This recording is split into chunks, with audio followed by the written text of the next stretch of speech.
L'ouvrage Les travailleurs des déchets, qui paraît aux éditions RS à l'automne 2011, a été coordonné par Stéphane Lelay, sociologue du travail. Et Delphine Cortel, anthropologue. Alors, l'idée de cet ouvrage provient d'un colloque que nous avions organisé en février 2010, qui visait à regrouper un certain nombre de chercheurs travaillant sur les travailleurs des déchets et également sur la matière des déchets, de façon à aborder un petit peu la question du sale boulot et de ceux qui s'occupent au quotidien du sale boulot. L'ambition, en fait, était de regrouper un certain nombre de recherches éparses, puisque nous nous étions rendus compte qu'il existait des travaux, mais que rien de vraiment systématique n'avait été fait jusque-là.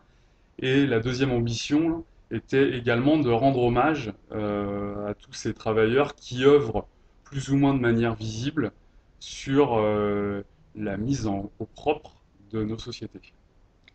Donc, dans l'ouvrage, on a repris essentiellement presque toutes les contributions qui avaient été faites lors du colloque, ce qui nous permet d'avoir une approche à la fois pluridisciplinaire, puisque on a notamment une perspective historique sur un temps long, puisqu'on revient quasiment jusqu'au début du 19e siècle avec les travaux de Sabine Barthes sur les chiffonniers.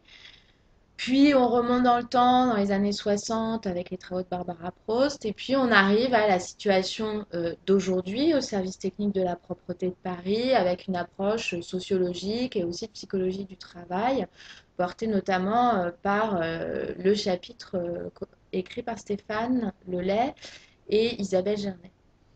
On a aussi des choses autour des conditions de travail de manière plus large en France, c'est-à-dire, et des choses qui sont faites par des ergonomes, notamment Thierry Morlaix, et puis aussi par un ethnologue sur les conditions de travail en Belgique. Et puis, enfin, on a des éclairages internationaux à partir de situations de terrain en Italie, les travaux de Carlotta Caputo, au Mexique, Claudia Cirelli, en Égypte, les travaux, le chapitre écrit par Bénédicte Florin, et puis au Brésil, avec le travail d'Angelo Soares. Donc ça nous permet d'aborder aussi des travailleurs dans des situations différentes, des travailleurs qui sont dans la fonction publique, comme c'est le cas à Paris, des travailleurs qui travaillent pour des entreprises privées, comme c'est le cas par exemple en Belgique, et puis d'aborder aussi la question du travail informel avec les terrains des Suds.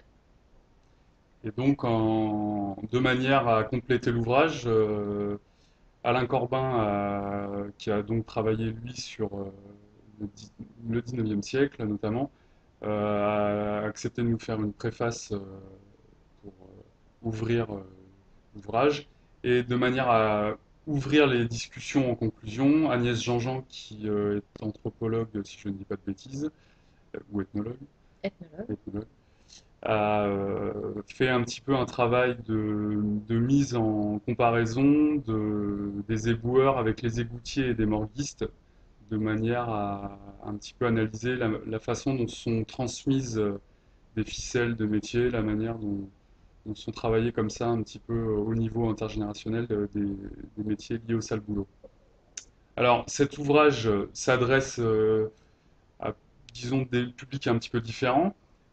D'un côté, un public, on pourrait dire, universitaire, puisque les chercheurs, les étudiants qui s'intéressent au sale boulot en général ou aux déchets en particulier trouveront une mine d'informations, une mine de réflexion, notamment à travers la bibliographie qui reprend un grand nombre de références, mais également un public plus praticien, on pourrait dire, puisque les collectivités territoriales ou les gens des entreprises pourront trouver des réflexions qui viendront alimenter leur propre travail de réflexion sur leurs pratiques, sur la manière d'organiser le travail, etc.